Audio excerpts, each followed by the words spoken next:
Well, hey. Man, woo, man. And right, the day before the election. Okay.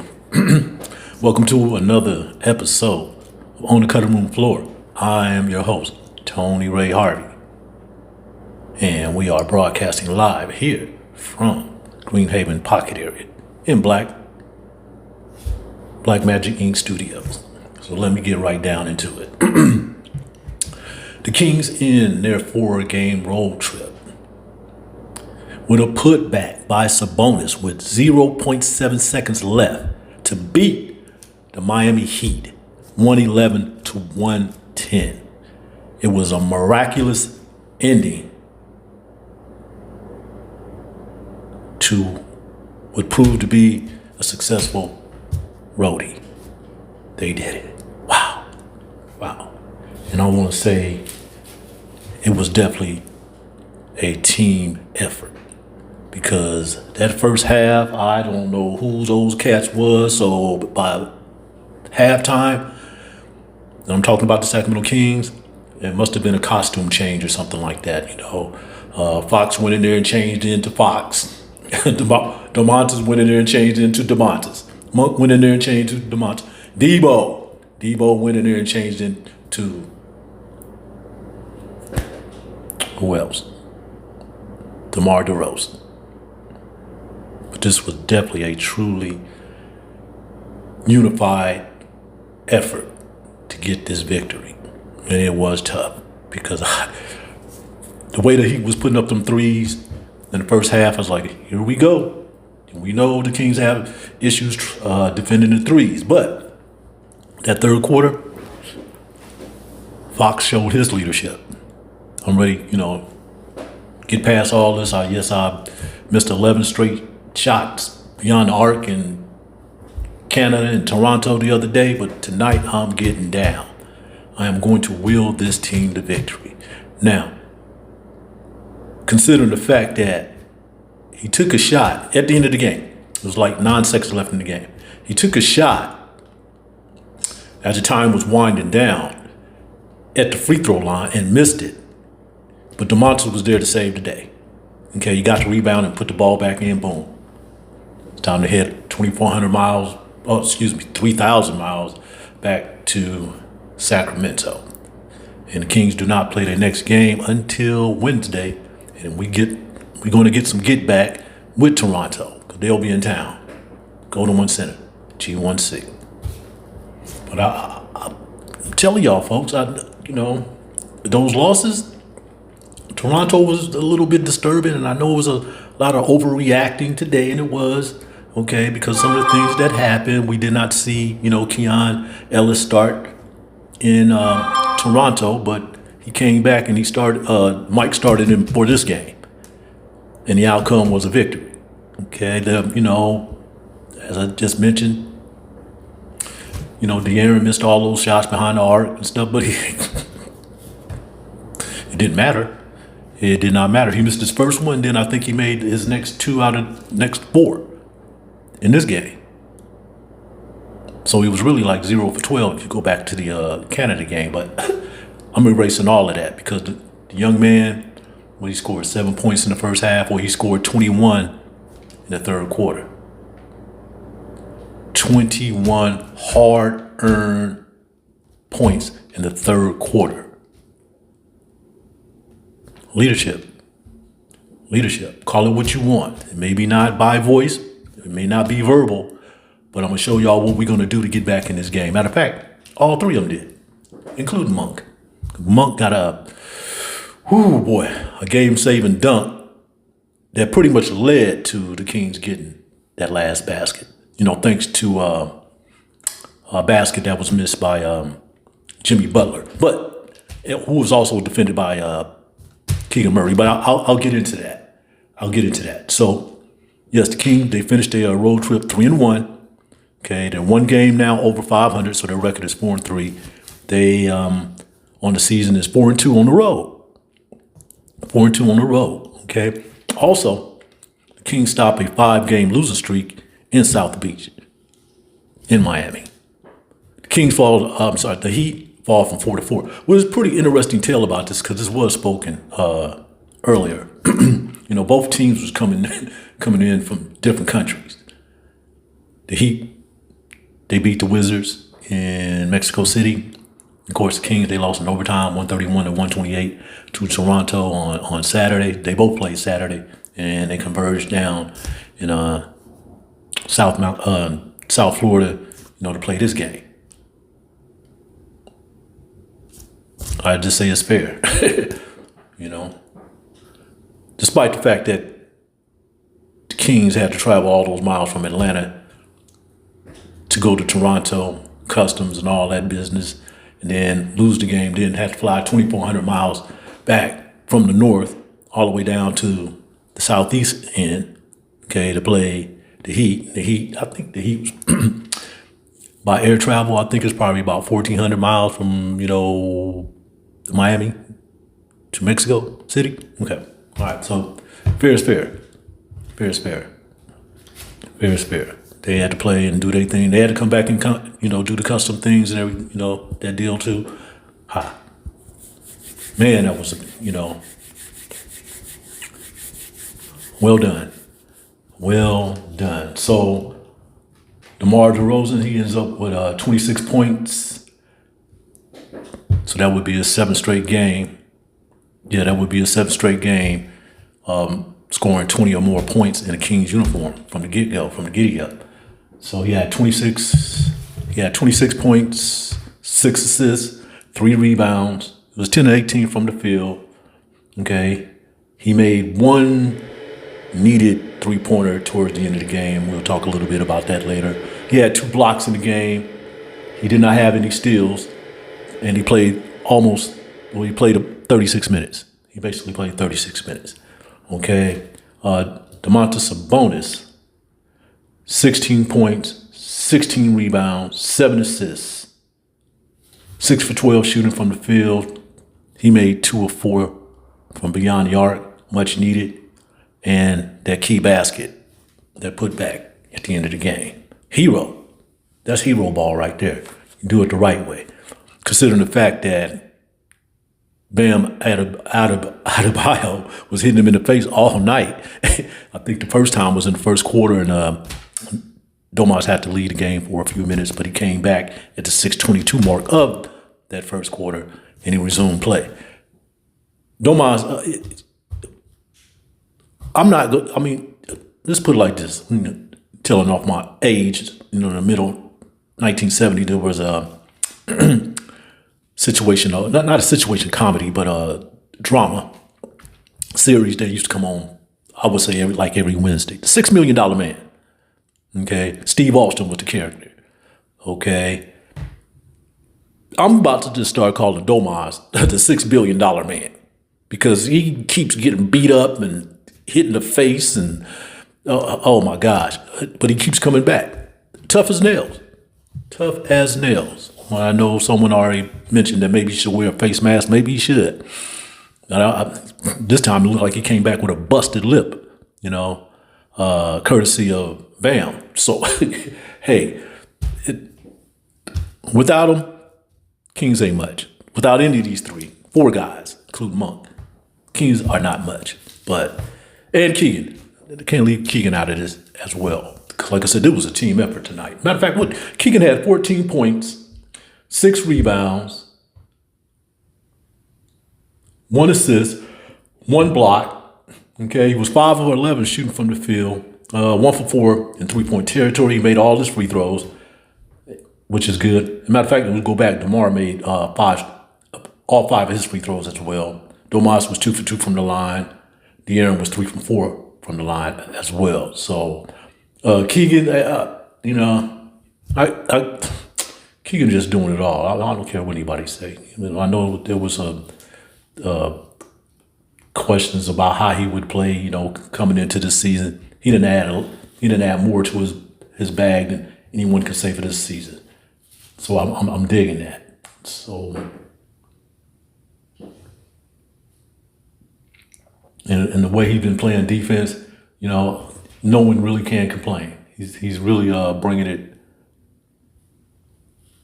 I would say he was really putting it on the floor tonight, and he made a good closeout play when Butler made that last shot that he missed, because I think it was like 32 seconds left, so the Kings had enough time. They didn't have to foul anybody, and they didn't, and they got the ball back with 9 seconds. That was courtesy of Keegan Murray, because, he closed out on that shot that Butler, it was a 2-point shot anyway, and it kind of made that happen. Kings get the rebound, then they come down here, Fox missed that shot, boom. Domantas wins the game. Yeah, that was a heck of a game, though, folks. It was a heck of a game. And I would have to say, considering, like I said, the way things was going in that first quarter, basically that first half, it looked like it was going to be the Kings coming back home 2-2, basically with their tails tucked between their, nah, I ain't going to say that. That's not cool. But they got the win, 111, 110. And though DeAaron did what he needed to do in that third quarter to get them going offensively, it's pretty much been the same thing. The Kings are showing a lot of strength in that third quarter now. They outscored the Heat. They were down 61-48 at the half. 61-48 at the half, but they outscored the Heat 37-17 in the third quarter alone, thanks to DeAaron Fox. And a lot of that, too, had to be done with defense, courtesy of the Fox. And the reason why I say that, because, like I said, the Kings are showing their strength in the third quarter. There were some things said at halftime, according to Domantas Sabonis. Okay, emotion was running high. Some things probably were said, but whatever it is, it got them all charged up, because it was about face. The Kings didn't look anything like they did in that first half, on offense or defense. So, Keon Ellis, he did start tonight. Kevin Herter, he still out with an illness, so I hope he's okay. They're heading back home anyway. But Keon Ellis did start tonight. Matter of fact, Doug McDermott, who started the last game, he didn't even get off the floor. Jordan McLaughlin, he did play.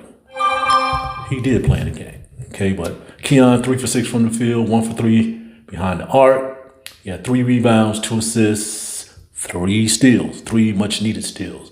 Okay, he ended the game with 7 points. But it's always about his defense. From the get-go, in the first quarter, he was ready to get down, and he did. I remember this one when he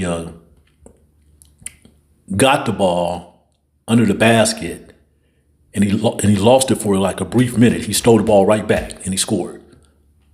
You need that you need that in your starting five. You really do. Okay, especially when you got a hot shooter, or a shooter like Kevin Herter sideline. That man probably should start. Okay, when Kevin Herter is unavailable. So big ups to that too. Okay, Alex Lynn did play about 10 minutes. Always showing a big body, got a good big block up in there. Malik Monk, the pizza guy, 6 for 11, didn't make any threes. He was 0 for 3 in 3-point territory. Okay, yeah, 1 rebound. He played 24 minutes. They definitely needed him in all of those 24 minutes. But like I said, he got a much needed dunk that really affect those last couple of minutes of that game to keep Kings right there. They were only down by, at this time it's what was it? It's 110-107. So he gets that dunk, and it's 110-109. 109. That was after Tyler Herro of the Heat had made a couple free throws, though. Now, I'm liking this team, and I'm liking what they're doing. Okay, Toronto, that was a tough loss. They let them young folks come up in there, and drag them for 48 minutes, basically. And then drug them into overtime, and then still beat them. Okay, but we'll deal with that Wednesday. But the Kings are showing progress every game. Okay, it's tough when you have to leave Atlanta and go through that whole process to get into Canada, and then you got a game. Just a few hours later, they got through that. They only lost by 3 points up there, but they lost. Okay, then you come down and beat one of your nemesis. Okay, because you know how this is gonna go down. I know one thing: Tyler Herro, okay, Duncan Robinson, and this guy Pele Larson. They was hitting threes all over the place. Okay, I'm talking about the first half. The second half, it was Jimmy Butler. I think he had 27 points. I'll get to that later. It was about him. Mixed in there with a little Bam Adebayo. Okay. But Kings pulled it out. 1 point win. Don't care how it's done. Matter of fact, I love the way it was completed. Got to deal with them for a little while and stuff. So, yeah. Okay, that was basically it. The Kings, they actually shot 51% from the floor, 44 of 86, and 10 for 27. Shooting threes at 37%, 13 of 15 shooting from the free throw line at 86%. Okay, that is way too good. They had 11 offensive rebounds. 11 offensive rebounds, 39 rebounds total. Domantas had those 16, and they had 23 assists, 5 blocks, 4 steals off 12 turnovers. Splendid. Yes.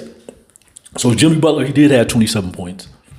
Okay. He was 9 for 19 shooting from the field.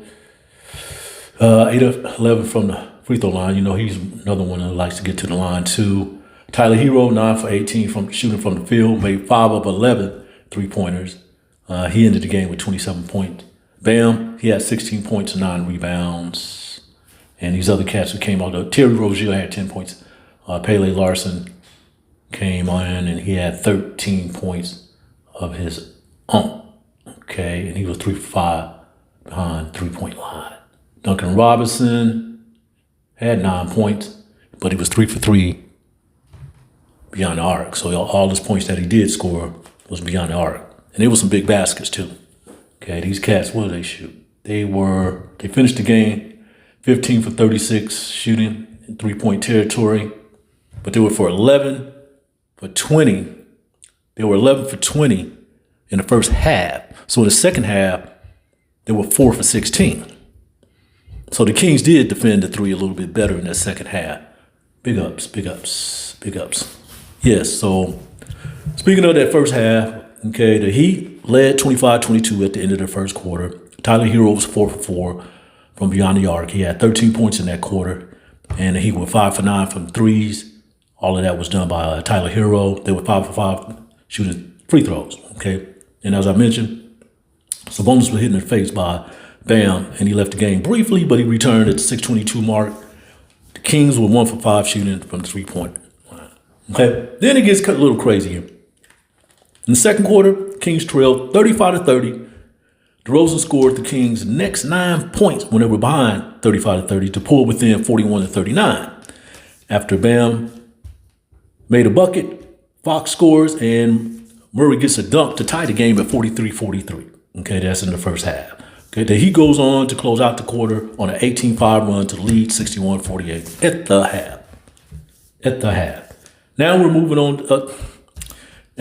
As I mentioned before, the Kings were bombarded by the Heat's 3-point shooting, and I already mentioned those stats too. So, and the Kings was only they shoot 3 for 14 in 3-point territory in that first half. Okay, third quarter, the Kings came out on a 9-0 run, led by Fox 7 points and a deuce by Keon Ellis.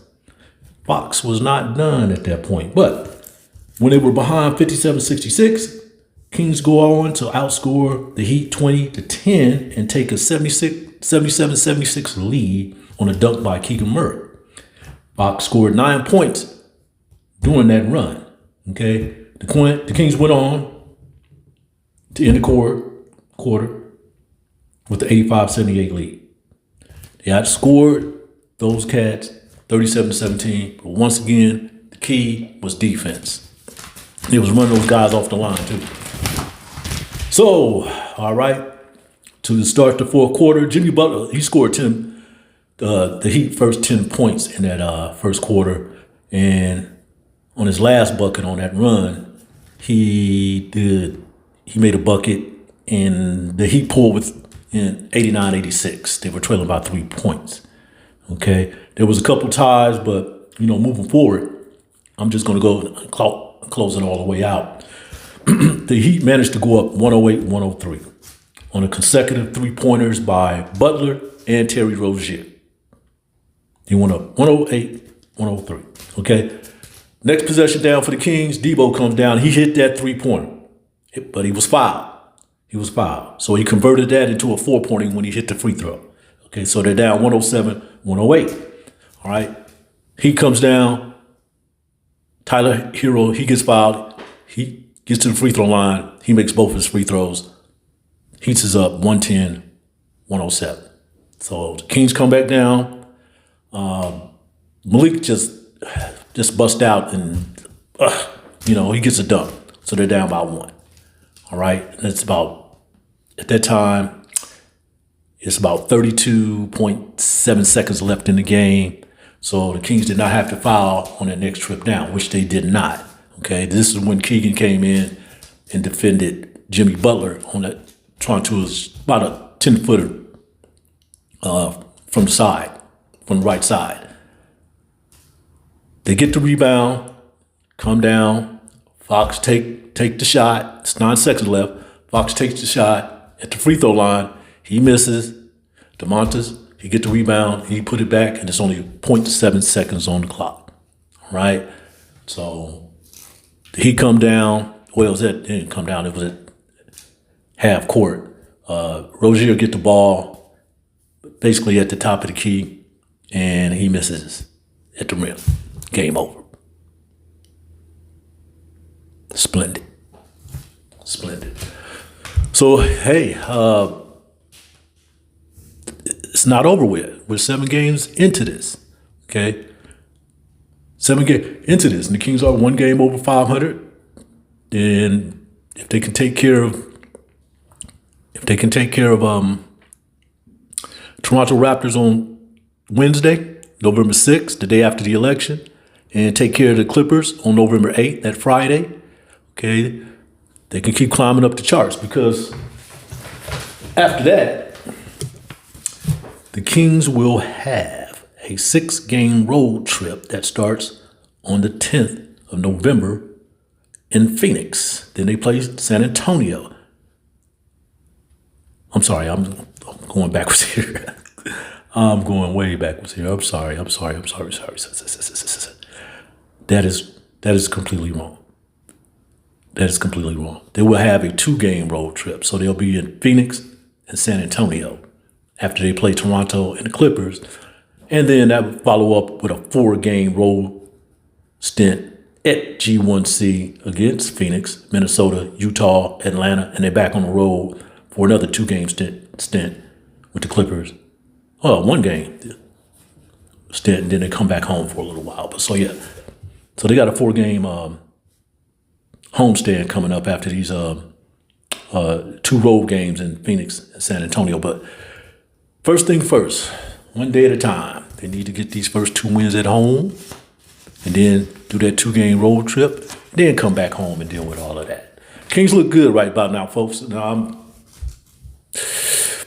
just being patient. I'm not going to overreact to these things this early in the season. But maybe when they get to the 20-game mark and they're doing some crazy things, knock on wood, yes. But no, I know people voice their opinion, and which they can. I mean, with all due respect, I mean, we praise them when they do good and we criticize them when they do bad. That's the name of the game, okay? So if somebody out there seeing something that they don't like and they want to say something about it, they have all rights to, okay? DeAaron was 0 for 11 shooting in Toronto, okay?